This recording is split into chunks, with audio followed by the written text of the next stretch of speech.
Assalamualaikum dan salam sejahtera bersama saya Muhammad Dihya Sahlan dalam Berita Pagi Sabah edisi Khamis 29 Julai 2021.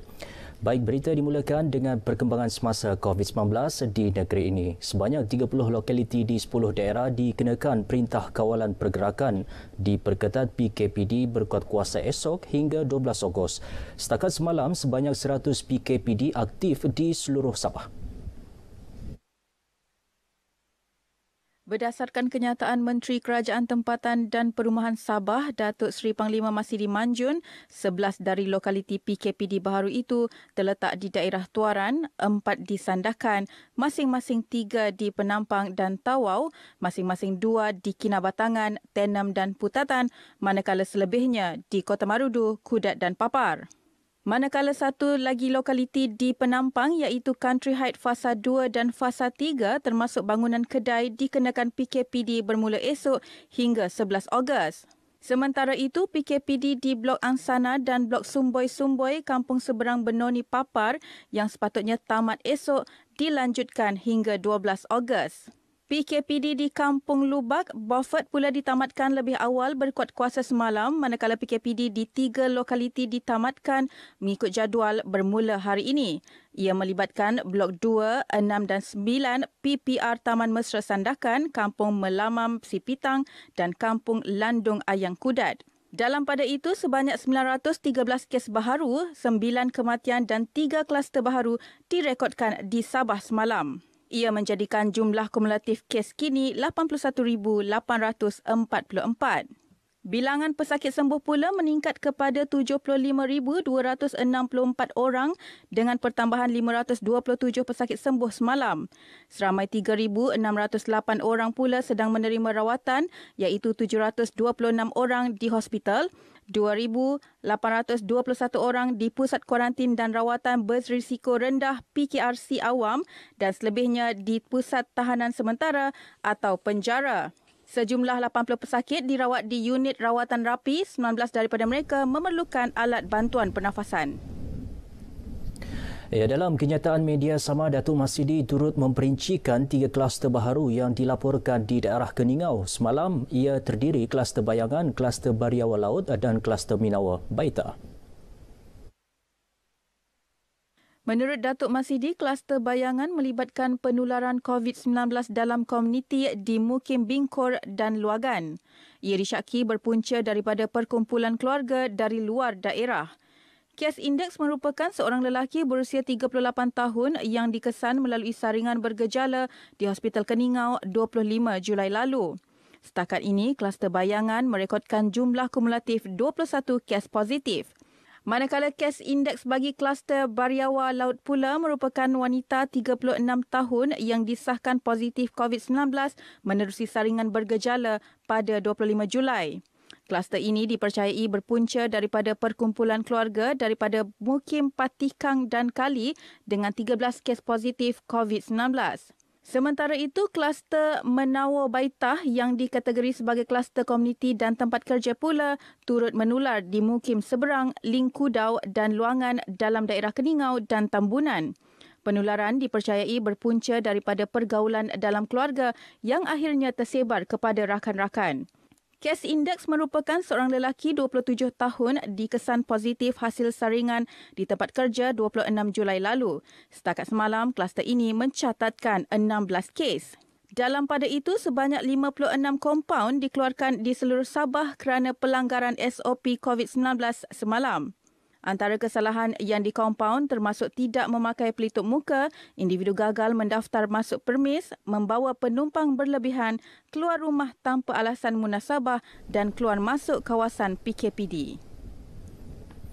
Baik saudara, sebelum ke berita seterusnya, kita ikuti statistik kes jangkitan mengikut daerah dan kadar vaksinasi bagi Sabah.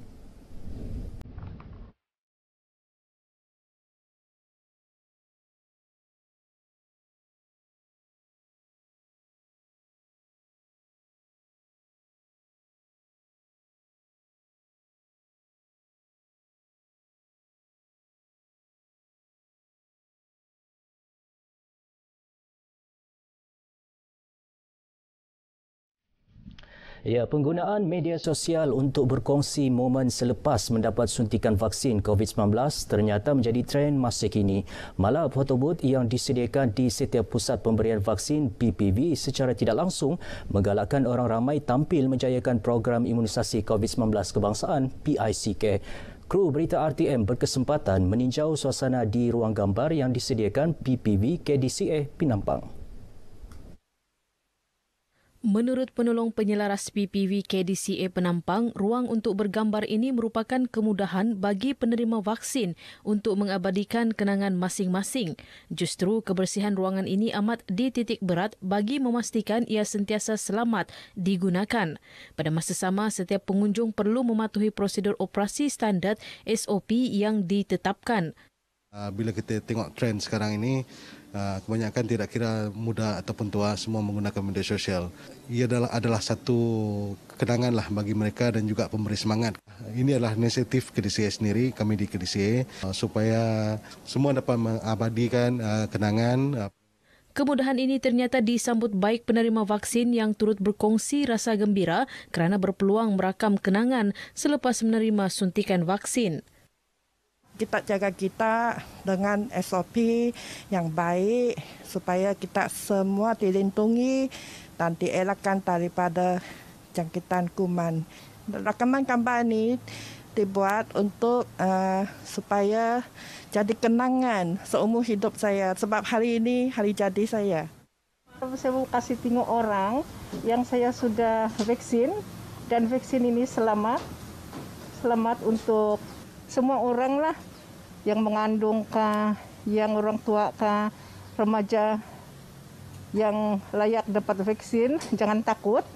Datang, daftar, ambil vaksin sebab vaksin selamat.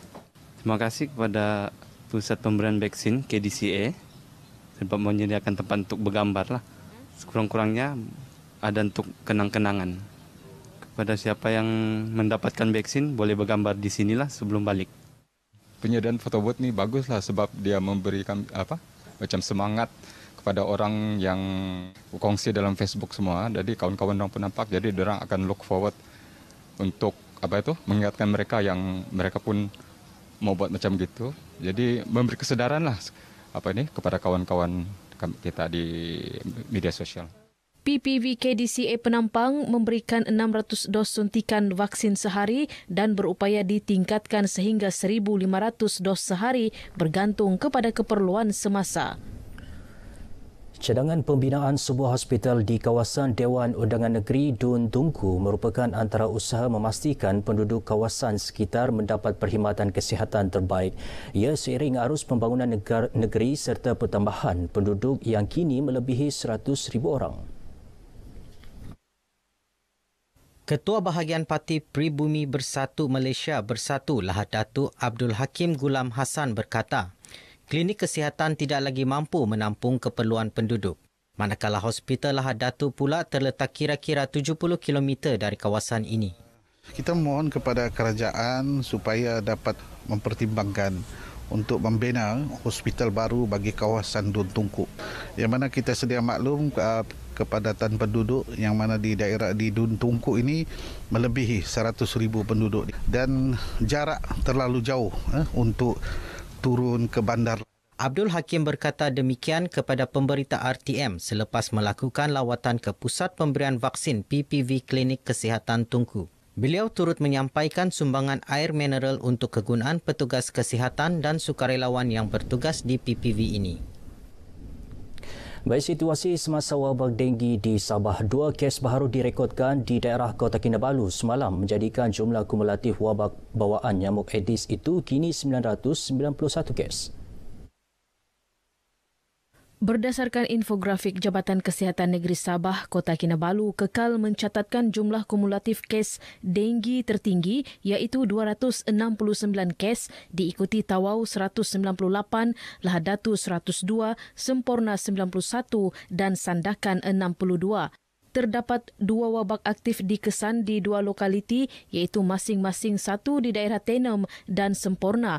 Bagaimanapun wabak aktif denggi di lokaliti Sugiang Baru Tenem dan Panji Hujung Semporna itu adalah terkawal. 3 korban akibat denggi dilaporkan di Sabah setakat ini.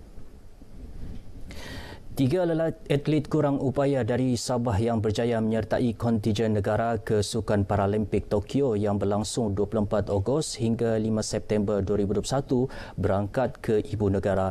Mereka ialah Jonathan Wong bagi acara lompat jauh lelaki, pemain badminton acara persorangan lelaki Didin Tereso dan perenang kuak lentang dan kuak kupu-kupu 50 meter wanita Brenda Anelia Lere. Ketiga-tiga atlet Paralimpik ini bertolak ke Kuala Lumpur dari lapangan terbang antarabangsa Kota Kinabalu 2 petang semalam. Sebelum berlepas, mereka menerima sumbangan daripada Armada Bersatu bahagian Putatan untuk membeli barangan keperluan semasa kejohanan Paralimpik Tokyo. Kami pihak Armada Bersatu Putatan mengambil kesempatanlah kepada mereka ini untuk memberi sedikit suntikan sumbangan supaya dapat memberi manfaat kepada mereka, dapat menaikkan semangat mereka dan dapat mengharumkanlah lagi negara ini.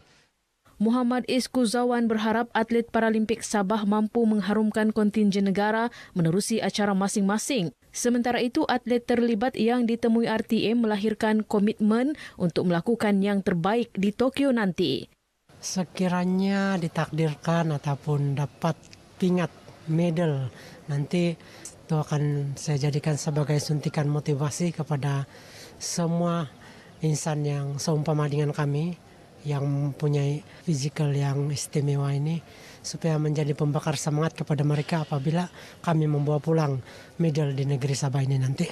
Kalau saya dapat emas, memang saya akan kasih family saya lah, sebab dorang yang support saya selama ni. Coach saya pun memang untuk dorang lah yang support saya kalau dapat pingat. Untuk acara para renang, atlet saya masih muda. Dia baru menjubrui sukan ini baru 4 tahun. Jadi tidak banyak saya nak minta dia buat apa. Yang paling penting mencuba sedaya upaya masuk saringan paling akhir.